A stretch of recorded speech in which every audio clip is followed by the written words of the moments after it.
Oh, it's another. It's 2 minutes to go. 4:58, yeah. Oh my goodness. All right. Well, then, yeah, I know. 12 people will be coming in. Unfortunately, we have a competing event down the street, so I think that affects, I thank you all for coming today and choosing this event as opposed to that event. You can always go down there afterwards. So thank you all for being here. And so, my timekeeper, how am I doing? Oh. Let me know. Still 4:58. Good. Yeah, because people are still coming in. Maybe you could hum the national anthem. Oh, thank you. I'm gonna tell my kids that you asked me to sing in public. They will, no. No. Oh, we need to use the microphones? Yes, Okay. and so there are 2 microphones on the table, so you can arm wrestle over them.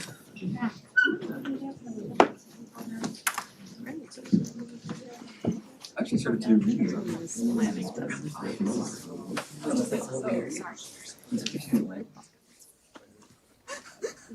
Well, good evening, everyone. He didn't expect you It's to ask great. another question. Great to have you here today. Let's get started.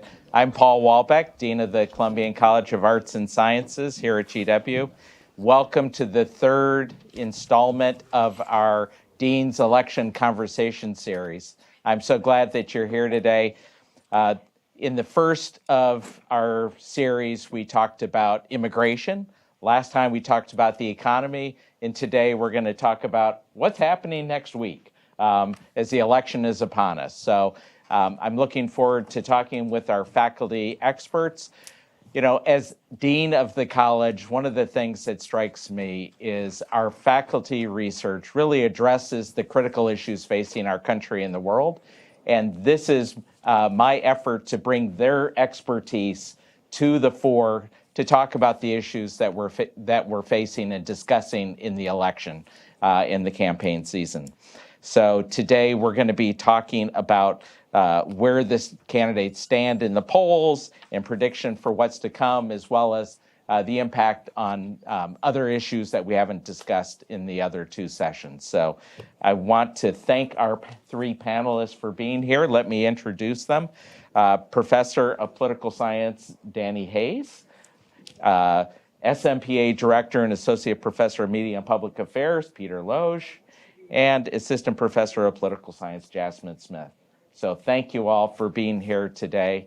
And let me kick off with a question about polls and where things stand. So we're a week out from the election. So where do things stand in the polls and what are your predictions? So Danny, take it away.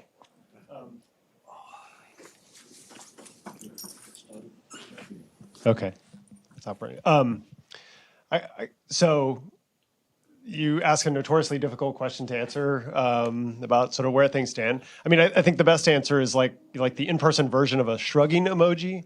Obviously, the race is very close. I think the best way to characterize it is that we're sort of in a situation where either candidate could win, more or less a tie. If somebody tells you that they have, with a great deal of certainty, they know who's going to win the election, they're probably lying to you. And in some ways, I don't think it's that much of a surprise that we're a week out from the election, and it's really hard to tell who's going to win. The country is quite polarized by partisanship. Republicans are pretty loyal to the Republican Party. Democrats are pretty loyal to the Democratic Party. There aren't that many people who are truly independents out there. And so the number of persuadable or movable votes is pretty small. And so we end up with a situation where, roughly half of voters are supporting Trump, according to the polls, and half of voters, according to the polls, are supporting Kamala Harris. Obviously, the national polls, which have Harris ahead by maybe a point and a half or something on average, might give us a sense that maybe she has a little bit of an advantage that seems to have been shrinking a little bit over the last month. But really, ultimately, because of the nature of the Electoral College, what really matters is where the candidates stand in the battleground states. There's not a lot more clarity there, partly because there are fewer polls at the state level, but also just because even in the places where we have good polling data, Michigan, Pennsylvania, Georgia, the candidates are locked in a pretty close battle there as well, which reflects partly the fact that they're both spending a lot of time campaigning in those places. And so they're doing the best that they can to turn out their voters. So I think that right now, as it stands, it's basically a coin flip. The polls give us some sense of kind of where things are probably are at the moment, but you could see a range of outcomes once all the ballots are counted, where we have a very, very closely divided electorate and things are very close in a handful of battleground states, kind of like 2020. We could have a situation where the polls are off and one candidate wins somewhat comfortably. That's entirely possible. They could be off in favor of Trump as they were in 2016 and 2020. They could be off in favor of Harris as they were in 2022 for where Democratic support was underestimated. And it's actually kind of hard from the data we have now to know which of those outcomes is most likely. So this is my effort at filibustering in response to your question, to which I don't really have a good answer, but I think that's sort of where things stand at this point. So reading the tea leaves then, so what does early voting tell us, if anything, about the likely outcome? Does that give us any additional information over the polls? Well, I think if you look at the battleground states, I think the data on early voting suggests that levels of early voting are either sort of roughly comparable to or a little bit lower than they were in 2020. Now, the problem with that comparison is that 2020 is such a bizarre election in many ways because of the pandemic altered the ways that people were voting that it's not clear what that comparison means. So it's just kind of hard to tell. In addition, a couple of battleground states, Georgia and North Carolina, have changed their laws around voting. North Carolina in particular has made it a lot harder to cast an early vote, not in person. And so those numbers are down, but is that down because voters are less enthusiastic about the candidates or one candidate in particular? Or is that because the laws have changed and people are just less inclined to do that? There does seem to be evidence that Republicans are more likely to engage in, are voting early this year more than they have in previous elections. So you might want to look at that and say that's ominous for the Democrats, good for the Republicans, because if Republicans are voting early and Republicans tend to vote in larger numbers on election day than Democrats do, that might be problematic for the Democrats. But the problem with that interpretation is that the Republicans have actually made a lot of efforts this cycle to encourage early voting among Republican voters. And so some of that increase in Republican early voting may just be people who would have otherwise voted on election day are now voting early because their party is encouraging them to do so. So this is yet another answer in which I think it's actually hard to know. And I think that part of the reason we see a lot of reporting about this is because journalists don't have a lot of else to report on as the election gets closer. And so any new piece of data from an election board in a battleground state becomes a news story, even if it's really kind of hard to tell what that actually means. So one of the questions that sort of is implicated with your response there is gets to voter turnout. So Jasmine, how important is voter turnout and what is the driving factor of getting people to the polls? Yeah, is this on? Yeah. Voter turnout is the name of the game, right? In order to win, you have to persuade people to turn out to vote. And so what we know is that there are people that are habitual voters that are going to vote in every single election. And so what both candidates have to focus on is getting the voters that either are undecided, are persuadable, or are not as likely to turn out in other elections to turn out in this election. And so there's a couple of ways that you can do this. One is to focus on messaging that's focused on getting people to turn out to vote, right? But another one is to focus on issues that will drive voters to the polls. So one thing that we see with the Democratic Party, right, is focusing on reproductive rights and women's health issues, for example. On the Republican Party, we could see a focus on immigration to get people to turn out to vote. And so there's a couple of ways to do this, right? But the name of the game is to get people to turn out to vote. So it's extremely important in this election. So the media and news coverage. So where and how do we get information? The media is playing a big role in this campaign. So let's talk about the media's impact and how things have evolved over the past century. Danny, can you take that one? Sure. So we've got until 7:30, I think. So there's a couple students who are in my media and politics class, and so they've had to sit through this for a whole semester, and I'm going to answer this question in 2.5 minutes, and they're going to say, wait a minute, why are we spending a whole semester on this topic? I think the big change that is relevant for understanding presidential elections is that we have a media environment now compared to the one that existed 30 years ago where voters just have way more choices for news. And one of the consequences of that is that it's now just easier for people to get news that tells them that they're right? That confirms their existing beliefs. If you're a Republican, it's easy to find right-wing news sources that are praising Trump, talking about how bad Harris is. If you're liberal, you can find news sources that tell you that Trump is going to ruin the country if he's elected president and Harris is going to save us. And because of that, one of the implications of that is that mainstream news organizations who don't operate under those same kinds of norms, they're trying to report the news as they see it. They're trying to provide coverage that helps people understand the implications of the election of particular candidates, their strengths and weaknesses, have seen their audiences shrink.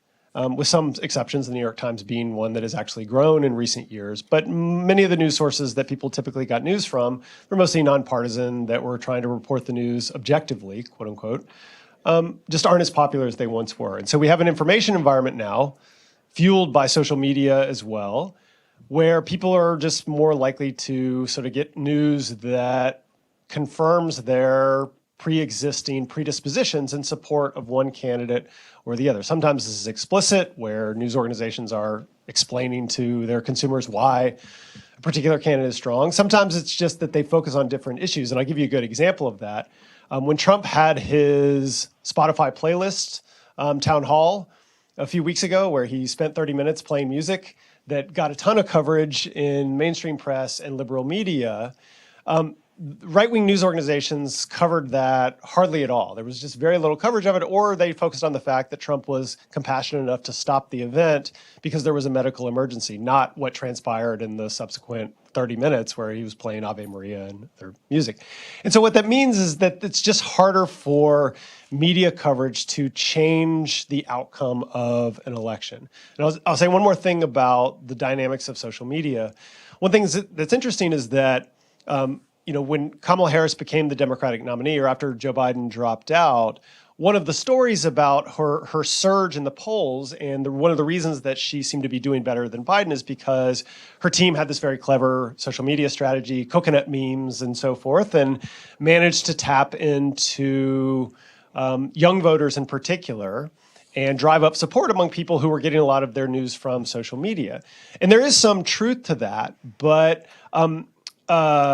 we run at GW something called the GW Politics Poll, where we've been surveying voters across the country over the last few months about their views about the candidates. And in some data that we collected from a survey in September, what we found is that, in fact, Harris's support increased roughly the same amount among people who are heavy social media users as it did among people who don't use social media, which implies that Harris's rise in the polls is not so much a function of social media in particular, or her strategy, as it was a function of the fact that she was getting really positive coverage overall in the wake of Biden stepping down.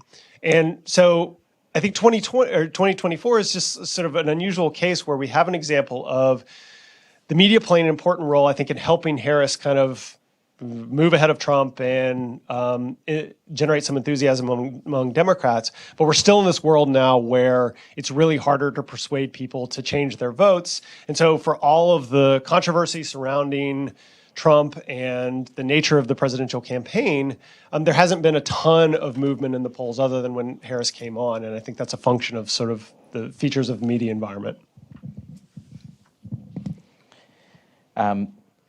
So you were just talking about social media and its impact, or maybe the lack of impact in that case.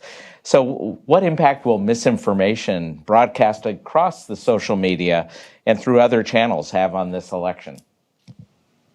Is there misinformation? I didn't know that. It's the first time hearing of this. Well, I think, of course, it matters. It matters in the sense that, voters are frequently exposed to it. We have misinformation surrounding immigration. We have misinformation about the outcome of the 2020 presidential election, which is sort of pervasive now in American political discourse. And in a lot of ways, I think the most important effect that misinformation has is probably not on the outcome of particular elections. For example, I doubt that the election is going to turn on Donald Trump saying falsely that Haitian immigrants in Springfield, Ohio are eating the pets of people who live there. One of the most prominent pieces of misinformation that has emerged in the midst of the campaign. Not because it's not important, but because it's probably not going to change that many voters' minds about Trump or about the campaign or make them vote for Harris. But what misinformation does and has done, I think, over the last decade is eroded people's trust in mainstream institutions and mainstream news sources of information that are, typically seen as places that people can turn to trust. And because of that, I think it has accelerated people's movement to alternative sources of information and a distrust that has grown in, mainstream journalism. That has had the effect of rendering weaker the media's ability to investigate or to reveal things about candidates.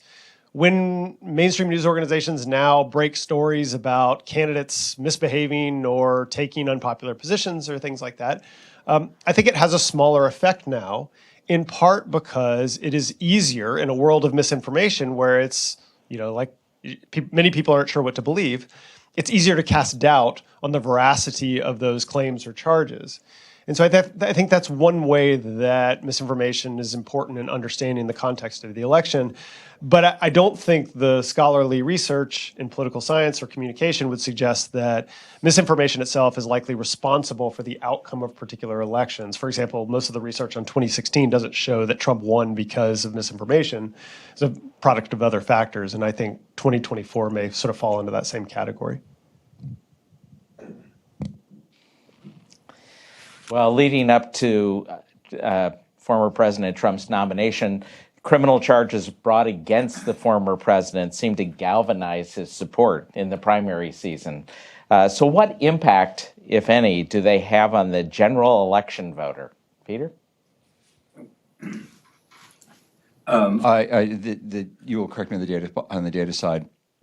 I think one of the effects it has is kind of an agenda-setting effect. One of the goals of any campaign is you want to define your candidate before your opposition gets to define your candidate, and you want to define your opposition before they get to define themselves. And part of it for Trump is this is the definition of I'm fighting back. If they can come after me, they can come after you. I'm tough. And for the Democrats, it's a reminder that Donald Trump is corrupt and not to be trusted. So it has a defining effect on the candidates. My understanding is it didn't actually move very many numbers. Trump sold a lot of T-shirts, and a lot of other people sold a lot of T-shirts and made a bunch of money off of it. But I'm not sure it did much, right? I'm not sure it was surprising that Trump was in court. This has sort of been his thing throughout his career, which it would have been different had it been Harris or Biden, because that would have been surprising. But I'm not sure it. I mean, it sort of had a definitional effect, but I'm not sure it did much else.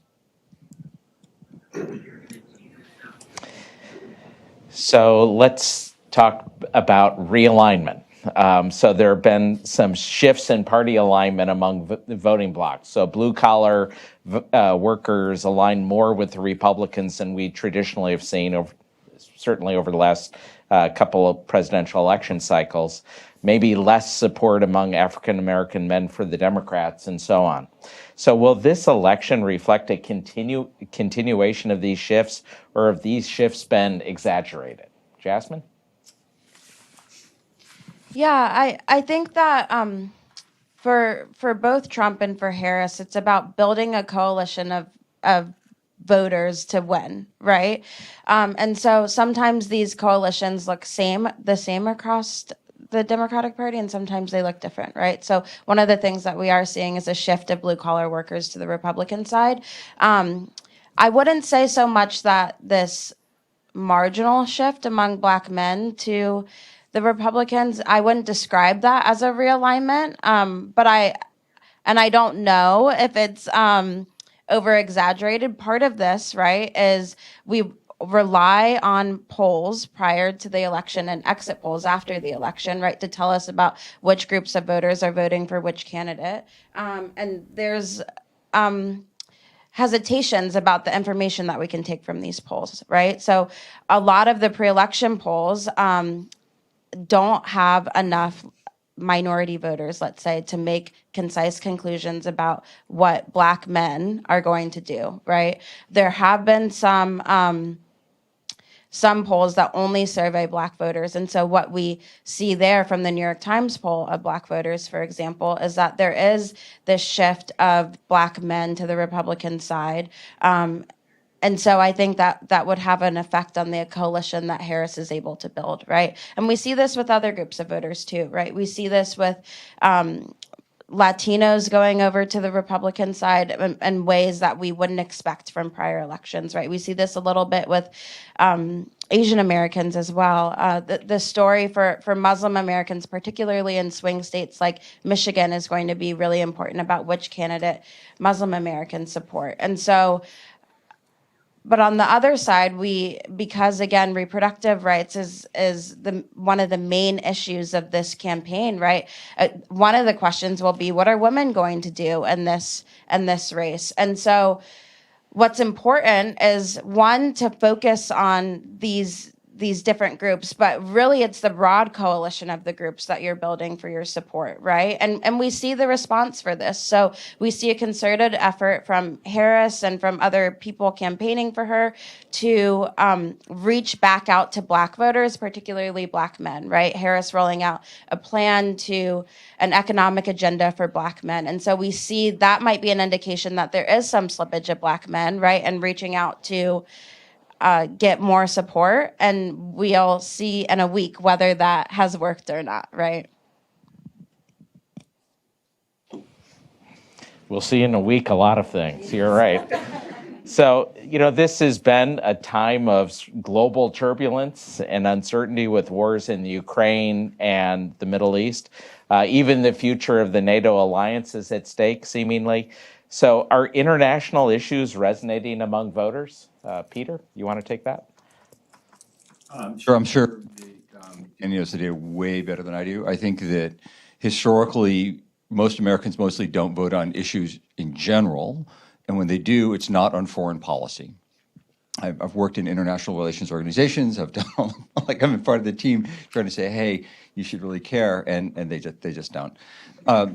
I do think it's different with Israel and Gaza because that hits personally for so many people here, so many personal ties, it's so much more deeply felt. All of my friends at the U.S. Institute of Peace really wish that Ukraine mattered. I'm not sure it's going to move the needle at all. What could happen is a shaping of who are these candidates, who are these people? Are we internationalists, or is America first? Are we setting up borders? At that level, the metaphor, the foreign policy proposals are metaphors for who the candidates are, what they believe, and therefore who the voters should align with. What do the data say? I think your characterization of how voters decide is right, which is that most people are not voting based on issues, and most people are certainly not voting based on foreign policy debates, especially debates about isolationism or sort of concepts like NATO that like most Americans have some vague sense that that's like a thing and somewhere in Europe, but is not particularly salient to them. And I think you're also right that Israel and Gaza is different. And I think one reason that it is different this year is because of the peculiarity of our electoral college. We have a situation where, depending on how the battleground states fall, the disenchantment of Arab American voters in Michigan, where there are a lot of them, could potentially be decisive in the election. Michigan is one of the bigger battleground states. It's part of the so-called blue wall that the Democrats rely on, Pennsylvania, Michigan, and Wisconsin, in the Electoral College, that if Harris was to win those states, plus the second congressional district in Nebraska, that she would almost certainly win the Electoral College. But if Arab American voters who are very upset with the Biden administration about its response to the war in Gaza and its support for Israel, decide to withhold their votes from Harris, who most Arab Americans in Michigan would most likely vote for in a normal election, that could really be a major factor. And so this is a situation where, in general, foreign policy is not that important, but because of the way that this particular issue has created cleavages within the Democratic Party, it could matter quite a lot this year. I think that's evident. But as a general matter to most Americans, I think you're right that that's not the issue that most people are casting votes based on. Well, if voters don't act on the basis of issues, let me ask you about another issue. That issue is reproductive rights and the impact of the Supreme Court's decision on this and other issues. So could reproductive rights be an issue that pushes Harris to the winning column?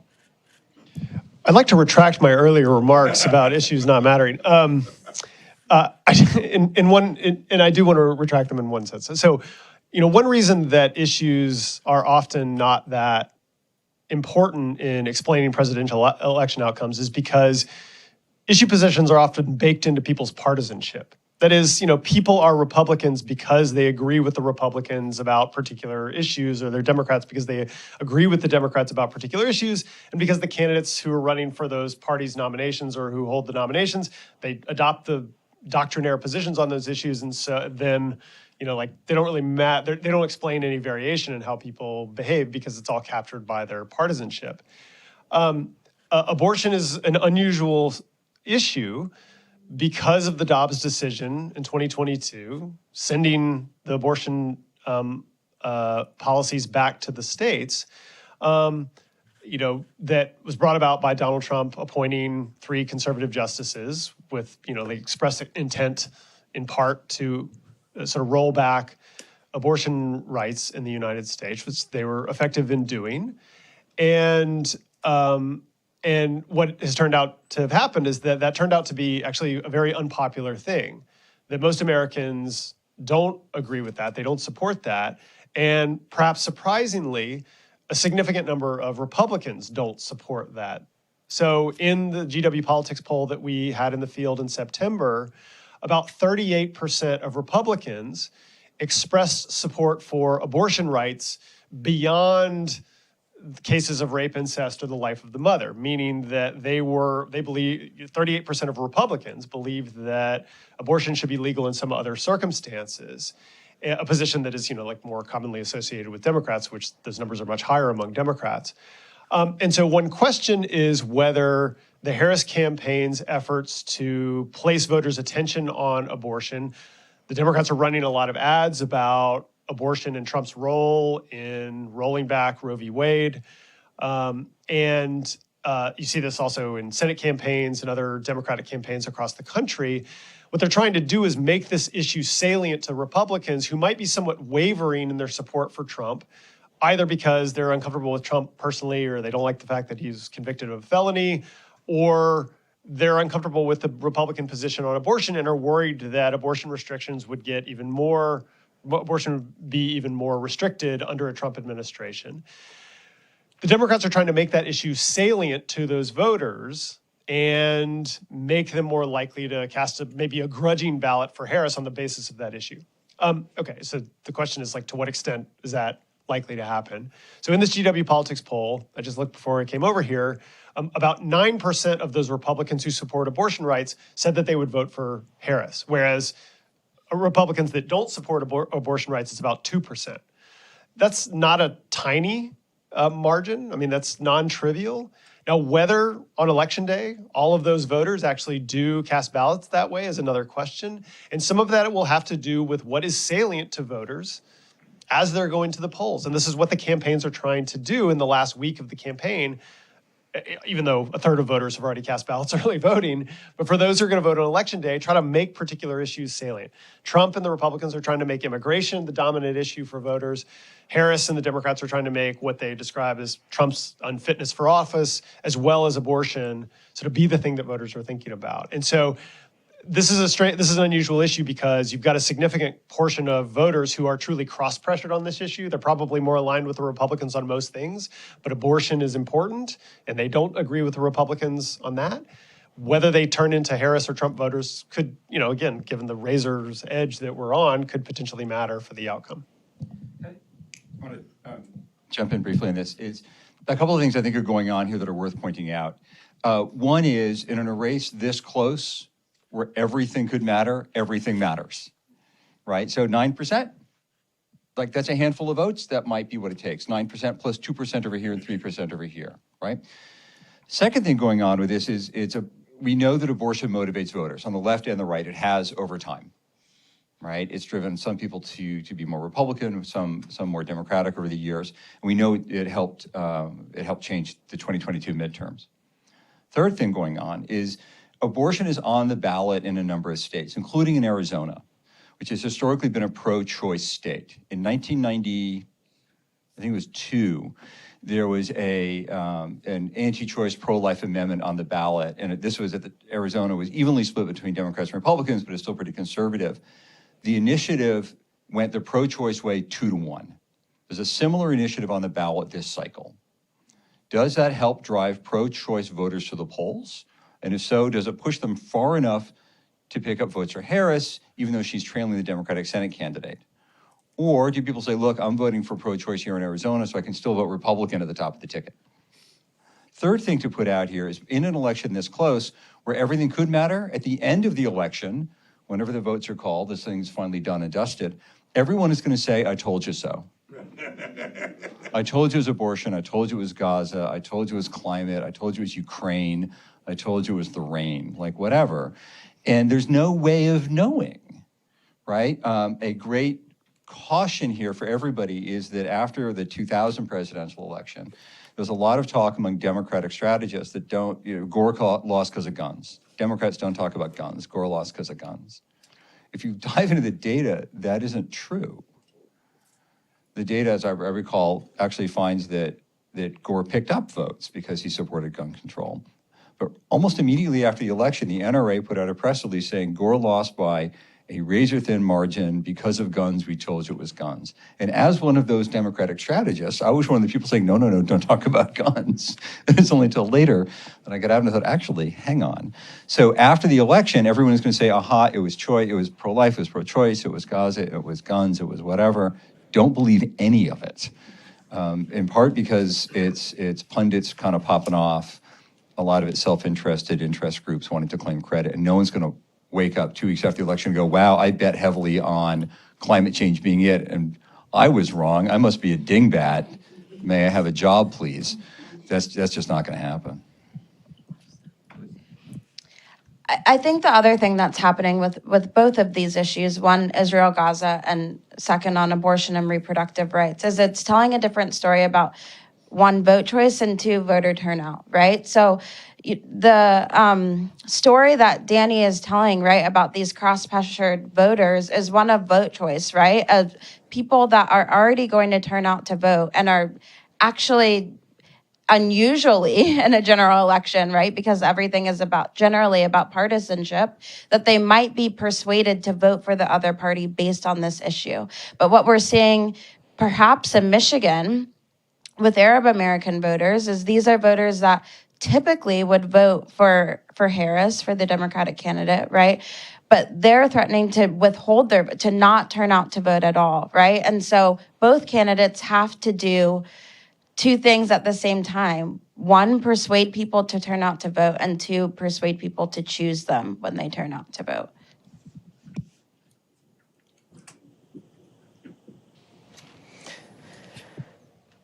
So Jasmine, let me continue with you. So voter perception. So is Harris now considered the change candidate? She hasn't been president. Does candidates' campaign style and age make a difference? A handful of campaign-specific questions. Yeah. I think it's funny to think of Harris as the change candidate just because she is the current vice president, right?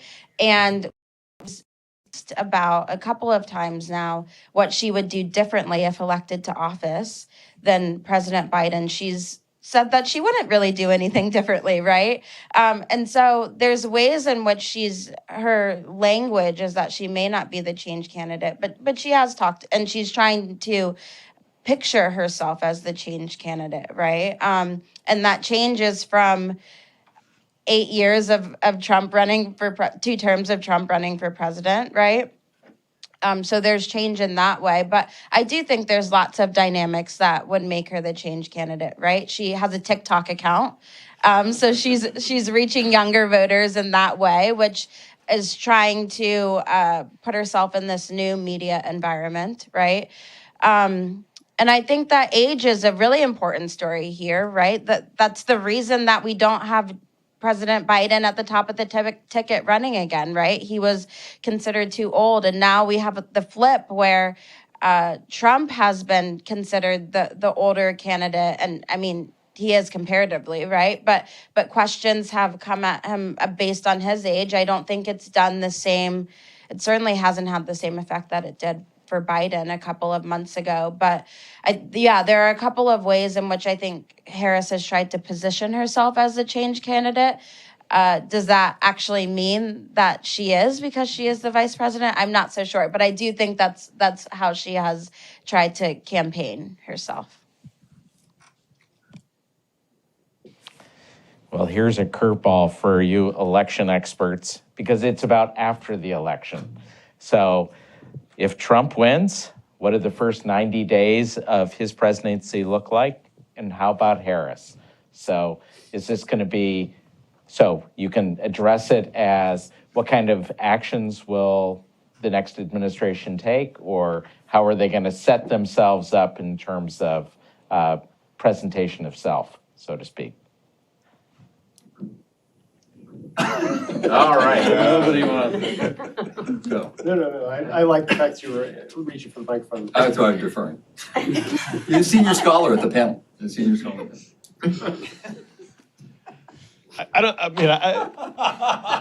I think we all agree with Danny on this one.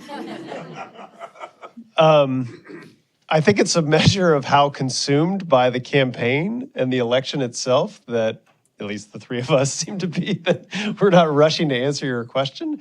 But it's a good one, because obviously this is the reason that the election matters so much and that people care so much about it, is because the nature of a Harris and Trump presidency will be extraordinarily different. I don't think I could speculate about what the two candidates will prioritize, other than to say that I think we have to expect that if Trump was to win, that the initial, there would be a huge effort at the very beginning of the Trump administration to try to install as many people in the executive branch as possible who would be willing to do whatever it is that Trump asks them to do.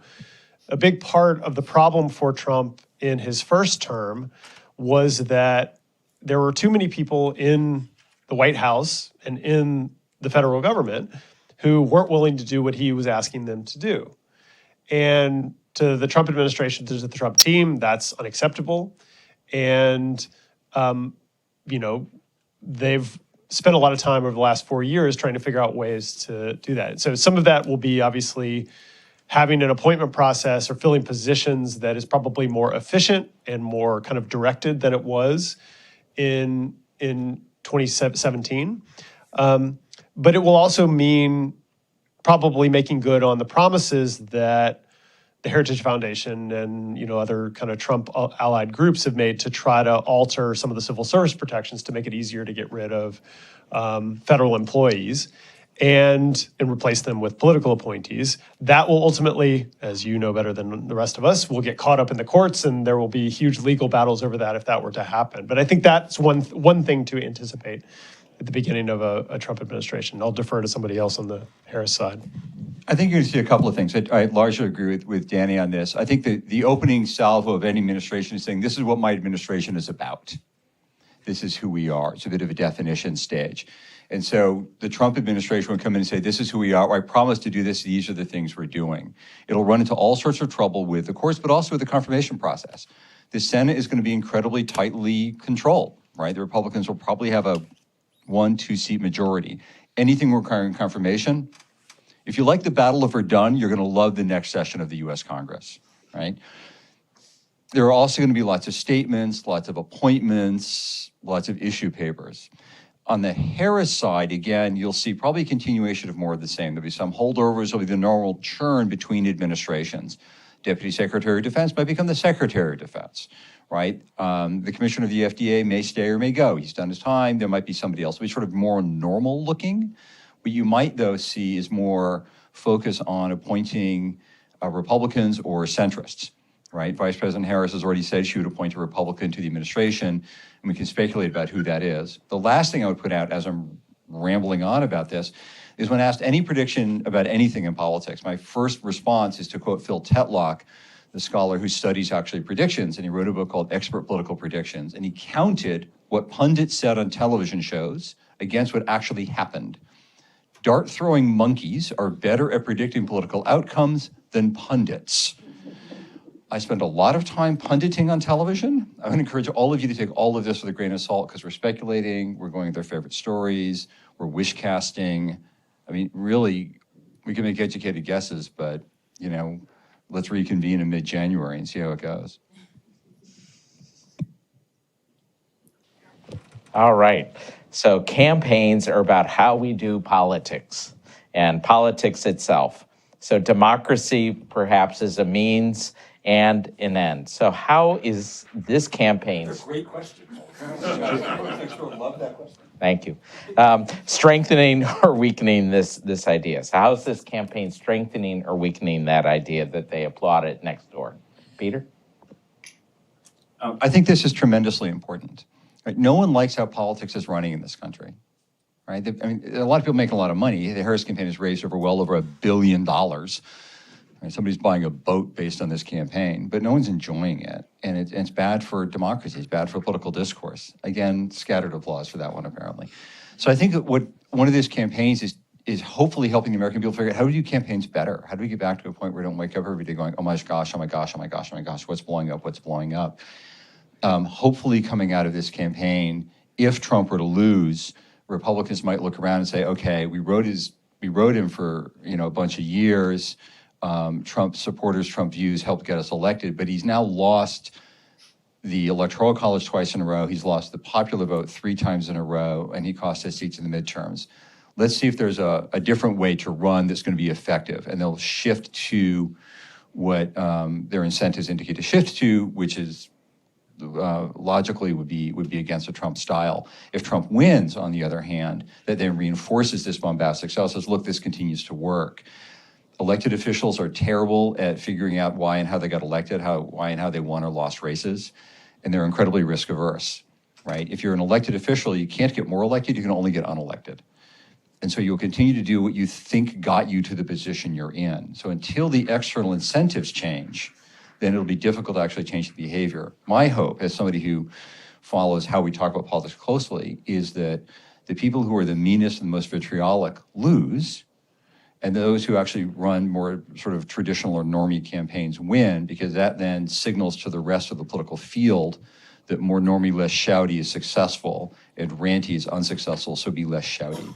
But that's more, again, wish casting and hope. What do you follow this, what do you think? Yeah, I think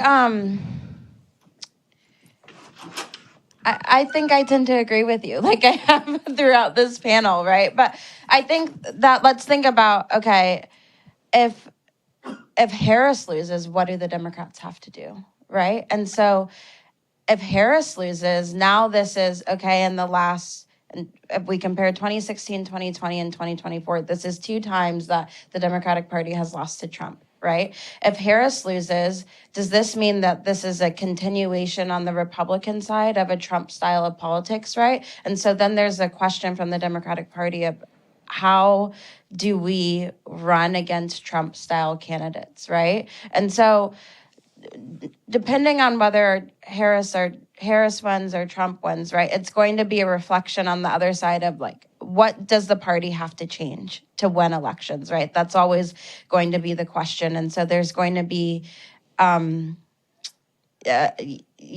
of these internal questions within each party about how to win the next election. But I think these questions about what this means for our democracy, what this means for nice politics are really, really important. Well, let me turn my microphone on. Let me turn to you all and field your questions. Sveta. So this is a really specific question, but I think it connects to a larger issue. If you're advising the Harris campaign today, would you have either her or Waltz go on the Joe Rogan podcast? Oh, gosh. And maybe just, I think obviously this connects to how political campaigns communicate outside of traditional media. I think it's a question for you, Peter. Apparently, my co-panelists agree with you. Yeah, in part because why not? Everything could matter, so sure, give it a shot. You're not going to lose anybody, right? No one's going to listen, though. I was going to vote for her, but now I heard her on Joe Rogan. That's just not going to happen. And it then also dominates the news cycle. She's in the media, he's not. She's going on Rogan, he's ducking again, and I have a series of ads. Why won't Trump talk to anybody who doesn't love him already? Why are people leaving his rallies? And it sort of feeds this narrative, and Harris is saying, I will talk to anybody about anything, anytime. Right? The trade-off you make, especially late in the campaign, is time is your most valuable resource. Right? Typically on campaigns, your most valuable resources are money and time. She has an infinite amount of money. So it's time. So if she's on Joe Rogan, that means she's the time you've got to dial in, then you sit on hold and you do the audio check. So you add 5 minutes at the beginning. Then you've got to prep for Joe Rogan. And then so what are you taking time away from? And if on balance, what you're taking away from isn't significantly better than Joe Rogan, do Joe Rogan, because again, it helps you own the media cycle. It says, I'm winning this, I'll talk to anybody, let's rock and roll. But if there's something else she could be doing, and typically in the campaign, again, that'd be raising money. She doesn't have to spend time doing that. Right? So who isn't she talking to by talking to Joe Rogan? Is it more likely to win or more marginal votes? If not, do Joe Rogan. Please. The other thing about time and going on the Joe Rogan podcast is if she can sit through a 3-hour interview, right? It was quite long. But it's an interesting question, right? Because when she went on the Call Her Daddy podcast, the podcast host said, I've extended the same invite to President Trump, or to Trump, former President Trump. And so, I think it's beneficial from these podcast hosts to have these candidates on, but it's a reflection of the changing media environment again, right? Because these candidates, instead of sitting for 60 minutes, for example, in these traditional media interviews with actual journalists, right, are going on talking to Charlemagne the God to reach out to Black voters, right, are going on the Joe Rogan podcast show. And it's just a totally different media environment than even, especially 10 years ago. But yeah. Harris has done both, then, right? I talked to a reporter about this a few weeks ago. For Harris, it's very much a yes and. She did Dana Bash, 23 minutes of content crammed into an hour-long interview process. And she did 60 minutes, right? Yeah. So she's done, I think it's a yes and. So it's a question of time, I think. You study the data on this. Another question. Asha. I'm curious, it's a 2-part question, but we've seen celebrities come out, speak out, and appear with our presidents. And I'm curious if you've seen it, for one, move the needle, and if do you think that it could possibly take away from the seriousness of just politics in general in terms of actually listening to the policies rather than like listening to Beyonce or voting because Beyonce did it? So I'm curious what your opinions are on that. All right. None of this is data driven. The first thing is, it's lovely you think that we could diminish the seriousness of politics any further than we already have. This actually came up. This is not a new question. Some of you in the room may remember Clinton, Bill, not Hillary, and he went on Arsenio Hall, late night talk show host.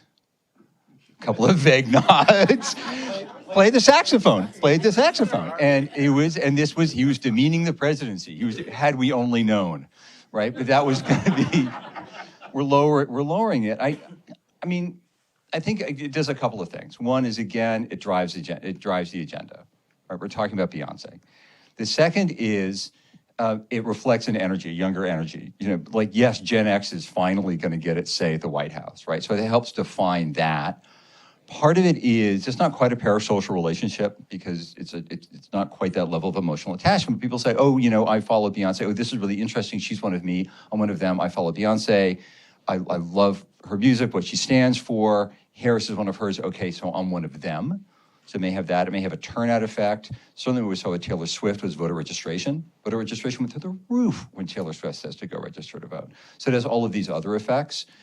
And it's also, I mean, it's interesting that we like the presidency to be above and beyond us, but we also want the president to be one of us.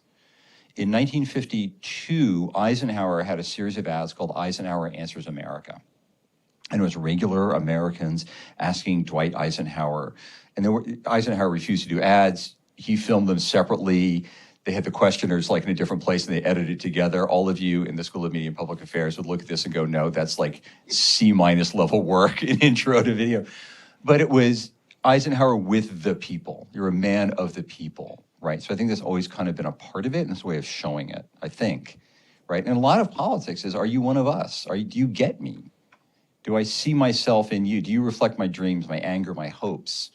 And I vote for that, right? I think. And I think Beyonce's on one side, part of that, pro wrestling on the other, Bruce Springsteen.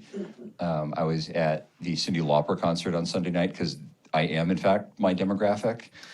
And, you know, she's doing I know, that's the right response. And she was doing the get out the vote, and girls just want to have fundamental rights talk, and all the, cute, right? All the 50-somethings in the audience, yay, we're waving our phones, I think. I don't know. What did the data say? You weren't, I didn't see you at the concert. You wanted to. Please, yeah. All right, I have another hand. So I'm a New Yorker, so I'm going to throw a bomb. So the Yankees aren't going to pull it. I'm a Mets fan. So you're most uncomfortable about predicting what the administrations would look like. And I'm busy sitting here listening to Tim Snyder talk about when fascists say what they're going to do, believe them. I mean, you know my question. I don't know what my question is. It's, you know, you didn't really answer the question in that sense about when he's saying what he's going to do. I mean, I think immediately about what happens when the Supreme Court says nothing the president does within his job is illegal, and then he gives illegal orders, and how is the bureaucracy, it used to be a Fed, at what level are they going to say, no, I'm not going to do that, and I'm willing to go to jail, et cetera, et cetera, et cetera. And then it's just millions of questions after that. Yeah, I think one of the first thing you said is right, is that we should listen to what the candidates are saying on the campaign for answers as to what they're going to do in their first 90, 100 days and how their administration is going to be throughout their term, right? So Trump is really running on this message of immigration, right? In 2016, he also ran on immigration, and one of the first things he did was the Muslim ban, right? And he's talked about that again in recent days and weeks, right? And so, and he's also talked about mass deportations throughout his campaign, right? So that might be some indication about what he's going to do in his first 90 days. For Harris, she's talked a lot about abortion access, right? And so there are questions about what she can do. So is she going to try to push a bill through Congress? It's unclear, but maybe the messaging around abortion may be what she is focused on in her first 90 days. I think the other question is, particularly if Trump wins, what his 90 days look like, or even before he gets into office, just given his criminal trials, right? So what does that look like for Trump if he wins? What does that look like if he doesn't win? So I think you're right that we should listen to what these candidates are saying for an indication for what they're going to do in their administration. You know, I think you're absolutely right on the believing in the first 90 days and executive orders. There'll be lots of those. There's another wrinkle in this that gets really deeply in the weeds. A couple of other wrinkles. One is the Harris-Walz campaign is participating in the traditional transition process. There's a federal agency set up, the federal bureaucracy is set up. In a perfect world, there are memos, there are briefings. I served at the end of the Obama administration, and we were preparing memos for the people that come in after us. Trump has opted out of that. So we have much less of an insight into what he's going to do, and probably therefore more erratic and more partisan polarized, because it's being cooked only entirely in think tanks without sort of the bureaucracy and the tempering effects that any big bureaucracy has. Second is Schedule F, right? One of the things that Trump tried to push through the end of the last administration was being able to remove a layer of federal bureaucrats that are relatively senior who don't toe the party line. Trump was frustrated that a lot of civil servants said, no, thank you very much, sir. Or, that's a great idea. I'm out this week. Can we meet next week? Oh, I'm sorry. I was a victim of those conversations. It's real. He'll just remove them and try to replace them with political appointees. So I think there might be some of that. And then there'll be lots and lots of executive orders. Logistics of mass deportations are just dizzying if you begin to think about them. But he can say stuff. A lot of it got caught in the courts. A lot of it has to go through Congress. It's going to be tightly controlled. I don't know that Congress will do anything for 2 years. I'll just offer you one defense of our hesitation on this is partly, just with respect to Trump in particular, I think one reason that I and probably Peter and Jasmine are a little hesitant to try to make a prediction about what a second term Trump term could look like initially is because some of that will depend on what Congress looks like. So if the Republicans take the Senate, they have a small majority, as Peter was suggesting as a possibility, but the Democrats take the House.